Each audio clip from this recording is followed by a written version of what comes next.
estamos de volta para o terceiro episódio desta segunda edição do Segue a Tua Natureza. Como te deves lembrar do ano passado, o terceiro tema de que nós temos falado e que é muito importante para nós diz respeito às espécies-chave. Espécies-chave num conceito mais abrangente de espécies que são fundamentais para os ecossistemas, mas também que são espécies emblemáticas e que nos devem orgulhar a todos por estarem presentes no nosso país. Hoje vamos falar de uma espécie muito particular, uma espécie vegetal de uma árvore de que provavelmente já ouviste falar e que está representada neste ecossistema atrás de mim. É tão importante que foi classificada como a nossa árvore nacional. Sabes de quem é que estou a falar? Então, à minha volta temos um montado. Trata-se de um sistema seminatural que acolhe esta espécie ou que é formada por esta espécie tão particular. Aposto que já adivinhaste. Claro, estamos a falar do sobreiro, o Quercus suber, porque queremos muito que conheças mais aprofundadamente o montado e, em particular, o sobreiro. Viemos a herdar da Abóboda, onde existe o Centro de Experimentação do Baixo Alentejo. No fundo, trata-se de um centro de investigação que trabalha a conservação e o melhoramento genético de espécies autóctones, entre as quais o sobreiro, naturalmente. E para o fazer, temos um convidado muito especial. Vou agora apresentar-te. E cá está ele, o professor José Matos, que talvez reconheças por ter sido o responsável pelas Olimpíadas Portuguesas de Biologia. É também o coordenador de um grupo de investigação do Instituto Nacional de Investigação Agrária e Veterinária e que está aqui connosco neste local especial porque há qualquer coisa para além do óbvio neste local, não é verdade? É verdade. Nós estamos... Obrigada por estares aqui connosco. É um prazer estar aqui. Nós estamos no Centro Experimental do Baixo Alentejo, na Herdade da Abóboda, e neste espaço existem quase 300 sobreiros de pai e mãe conhecidos. Nós fizemos este trabalho em que fizemos uma polinização controlada para saberem quem seriam os pais e quem seriam as mães destas árvores, foram vir aqui plantadas, e isto vai permitir estudos de hereditariedade em várias gerações, não só as gerações dos sobreiros, mas as gerações dos humanos que irão estudar estes sobreiros daqui para a frente. Estamos a falar de genética. Estamos a falar de genética. E isso leva-me à próxima pergunta, que está associada à biodiversidade. Ou seja, este termo biodiversidade tem sido muito usado e muito discutido, quase até gasto, se é que eu posso usar esta expressão, mas nem toda a gente entende muito bem o que é que esta palavra representa realmente, não é verdade? É verdade. Normalmente pensa-se na biodiversidade de uma região como a diversidade de animais e de plantas que existem nessa região. A biodiversidade é muito mais do que isso. É o conjunto de todos os seres vivos dessa região. Não só os animais e as plantas, mas também os micro-organismos do solo, as bactérias, os fungos, tudo o que são seres vivos que existem nessa região e que existem em algum equilíbrio ou tendencialmente a algum equilíbrio. E essa é a parte mais visível, se quisermos. Mas depois há um outro nível de biodiversidade que é dentro de cada espécie, dentro de cada população, nem todos os organismos são iguais. Se nós tivermos, e aqui podemos ver grupos de animais, podemos ver cabras, não são todas iguais. Vacas, ou mesmo estes sobreiros, embora sejam da mesma espécie, todos eles têm a sua individualidade porque são geneticamente diferentes, há diferenças entre eles. E isso é importante, porque se nós fôssemos geneticamente todos iguais, quando um de nós adoecesse, provavelmente os outros adoeceriam todos. Também. E, portanto, é essa diversidade que faz com que exista uma maior adaptabilidade ao meio que nos rodeia. Isso é válido para nós, é válido para as plantas, é válido para todos os organismos. Portanto, estes diferentes níveis, não só da diversidade, mas também da variabilidade genética, é importante ser conhecida para se estudar, fazer o retrato de uma região, de uma população, em termos daquilo que são, enfim, os ecossistemas. Exatamente. E então, voltando aqui ao nosso sobreiro, não é? Ao Quercus suber, que é uma árvore que, para além de única, é especial no contexto nacional, porque é considerada a nossa árvore nacional. Muitos de vocês não saberão isto, mas é a realidade. Porquê é que tu consideras que é de facto importante existir uma árvore nacional ou uma espécie que represente a identidade de um país? Estas espécies bandeira são exatamente isso, é como se fosse uma bandeira. Nós temos o Canadá tem uma folha na sua bandeira, outros países têm um animal na sua bandeira, e isso acaba por ser uma identificação daquele próprio país. E, portanto, muitas vezes são espécies que só existem naquele sítio e não existem no outro lado, ou que são mais predominantes ali, portanto, são mais importantes. No caso do sobreiro, é particularmente importante porque, sendo uma espécie que é muito mais comum no sul da Europa e no norte da África, Portugal produz cerca de 50% de toda a cortiça do mundo. Não nos vendes tudo, já lá e processa ainda maior quantidade. E, portanto, saber que existe uma árvore nacional acaba por nos identificar, e identificar não só a árvore, mas também a paisagem, o montado onde esta árvore existe. Porque é que o sobreiro, ou como é que o sobreiro se destaca nesse contexto da biodiversidade nacional, não é? Ou seja, não só enquanto indivíduo, mas também enquanto parte integrante de um sistema tão particular como é o montado. Ele destaca-se a vários níveis. Por um lado, o próprio horizonte, o próprio ecossistema do montado é muito particular e serve para a produção de muitos produtos. Não é só a cortiça, mas é também a parte das indústrias animais, dos porcos que se podem alimentar da bolota, é tudo aquilo que pode existir à volta. O facto das árvores serem muito espaçadas permite, de facto, muitas atividades. É também especial porque é uma árvore particularmente resistente, por exemplo, a fogos.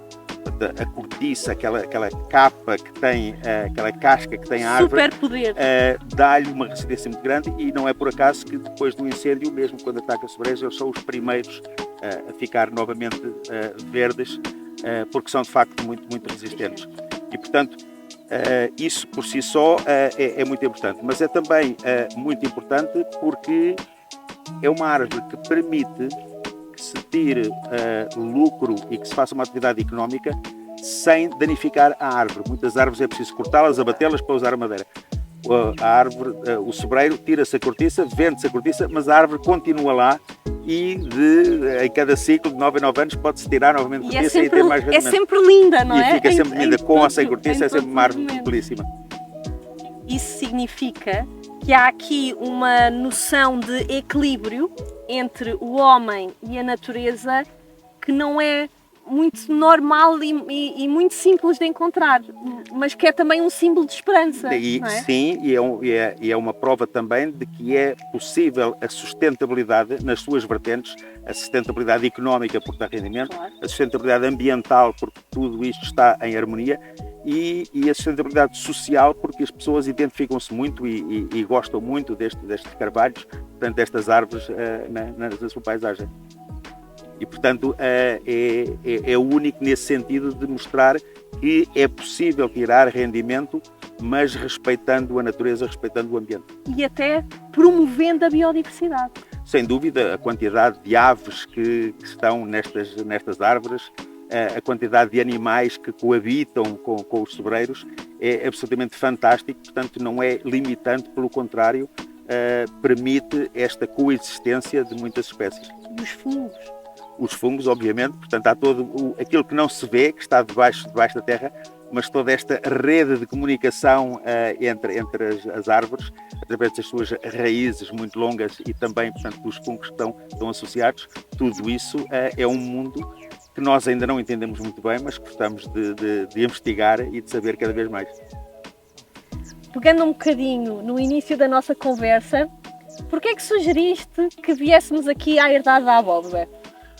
Porque esta herdade e este espaço está muito relacionada com um projeto de investigação que me é muito querido e na qual a minha instituição participou, mas sobre o qual nós temos a sorte de ter hoje uma pessoa que é investigadora na entidade coordenadora desse projeto, que é o CEBAL, é a Liliana Maru, e eu vou-lhe pedir, e ela vai falar-nos exatamente, explicar qual é a importância, como é que surgiu esse projeto. Obrigada. Obrigado eu por este convite maravilhoso. É um prazer ter-te aqui connosco, uma grande sorte, como tu disseste. Então, forma um bocadinho mais aprofundada e de maneira a fazer com que os nossos jovens se interessem não só pelo sobreiro, mas também pela genética do sobreiro e por esta questão identitária desta planta tão especial. Explica-nos lá um bocadinho o que é que trata este projeto. O projeto Jana Suber foi um projeto pioneiro em Portugal, porque pela primeira vez foi sequenciada a nossa árvore, a árvore de Portugal, o nosso sobreiro. Isto foi um projeto muito grande, que envolveu várias instituições portuguesas, com vários investigadores, que já começou há uns anos atrás e, portanto, apesar do projeto já ter terminado, nós continuamos a trabalhar nele, cujo objetivo foi precisamente conhecer pela primeira vez a sequenciação completa do genoma do sobreiro. Ou seja, imaginem que o sobreiro é um livro com todas as letras, prefácio até à bibliografia. E nós, com este conhecimento, hoje sabemos a sequência de todas as letras desse livro. Graças a estas plantas específicas. Na sequência deste projeto, foi também implementado nesta região, mais precisamente neste centro experimental, esta população que também, tal como o nosso amigo e colega José Matos já referiu, com características únicas e que nos vai ajudar a aprofundar toda esta temática da genética do sobreiro, juntamente com o conhecimento que nós hoje já temos da sequenciação do genoma. É uma oportunidade única para que as nossas crianças e jovens e os professores venham conhecer também este projeto, porque isso é possível, não é? Sem dúvida. Nós estamos abertos a que venham conhecer este trabalho, a nossa instituição e este local específico onde está implementado os nossos, que nós dizemos às vezes na brincadeira, os nossos sobreirinhos bebés. Estas plantas já têm 8 anos de idade. E, portanto, nós estamos a falar de uma espécie com um ciclo de vida muito grande, portanto, isto é uma espécie que pode viver 100 e tal anos, mas, eu não sei se vocês sabem, mas temos que esperar 25 anos para tirarmos a Temos que primeira ter paciência. vez. Temos que ter muita paciência, exatamente. E já que temos que ter paciência e que a natureza nos dá tantos ensinamentos, como é que os sobreiros e o montado enquanto sistema pode ajudar os nossos jovens que estão a assistir a este episódio, precisamente sobre o sobreiro, a reaproximarem-se da natureza, a reconectarem-se com a natureza? E isto é uma pergunta para os dois, naturalmente.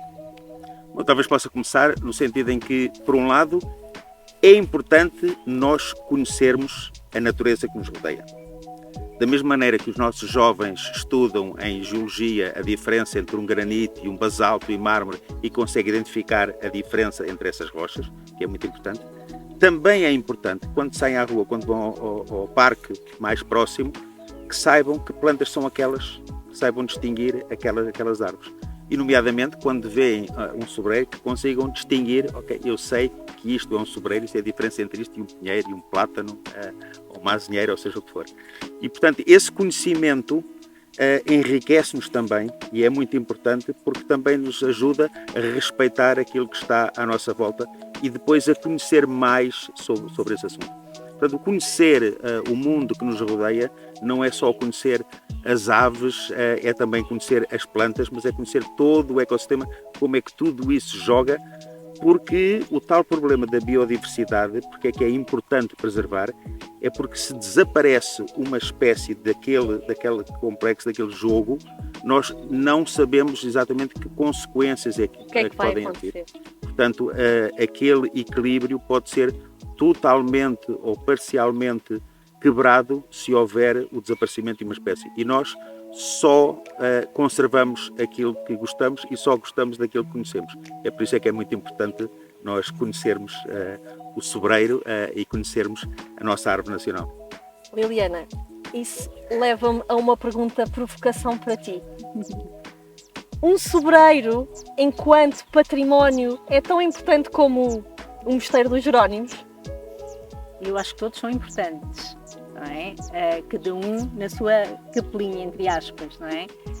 Em termos de património natural a nível da nossa componente de natureza, o sobreiro, podemos falar do sobreiro, podemos falar da azinheira, de outros quercos, não é? Todos eles são importantíssimos no nosso equilíbrio, tal como o José Matos referiu, o equilíbrio do nosso ecossistema. Portanto, é importantíssimo, às vezes digo isto na brincadeira, conhecimento é vida, é valor. E quanto maior o conhecimento for gerado, quanto maior o conhecimento que nós conseguimos gerar destas espécies que para nós são tão queridas e são as espécies endógenas da nossa região, isto para nós é uma ferramenta muito poderosa para o futuro e para o futuro destes jovens, acima de tudo. Então, e como é que nós equilibramos, e porque estamos a terminar, como é que nós equilibramos essa balança da importância que a sociedade coloca no Mosteiro dos Jerónimos e noutros, felizmente não retirando a importância, mas como é que equilibramos essa balança? Como é que nós promovemos o conhecimento deste nosso património natural, ao mesmo tempo que promovemos ou que o colocamos ao mesmo nível do património cultural, histórico-cultural? Um facto interessante, eu tenho visitado muitos sobreiros com colegas, amigos, investigadores ou pura e simplesmente turistas que nos visitam. Sim. Para eles o sobreiro é uma coisa tão exótica como para nós a Somaúma. Muitas pessoas estrangeiras beberam vinho toda a vida e a rolha que tiram do vinho não sabem de onde é que vem aquele material. E muitas pessoas pensam que para retirar a cortiça de uma árvore é preciso matar a árvore, destruir a árvore. E, portanto, tiram fotografias junto destas árvores. Consideram que aquilo é, de facto, uma paisagem diferente, idílica, exótica. E o que significa que a natureza pode ser também promotora de turismo e de visitas. Nos Estados Unidos, por exemplo, nos estados do Maine e da Nova Inglaterra, há todo um mercado de turismo que todos os anos fazem visitas àqueles estados no outono para ver as folhas das árvores a mudarem de cor. E, portanto, a natureza é também promotora de turismo muito importante, uma atividade económica muito importante, não só internamente, mas também para os estrangeiros. E nós temos que ter esse também gosto, ou até orgulho, em poder mostrar aos estrangeiros qual é a nossa árvore nacional, porque é que ela existe, porque é que cuidamos dela e a paisagem maravilhosa que ela nos proporciona. Muito obrigada aos dois, foi inspirador. Quanto a ti, já sabes, tens mais do que argumentos e mais do que ferramentas para começares a filmar o teu próprio vídeo Segue a Tua Natureza. A altura do concurso está a aproximar-se, portanto, toca a trabalhar. Até ao próximo episódio. Tchau. Adeus.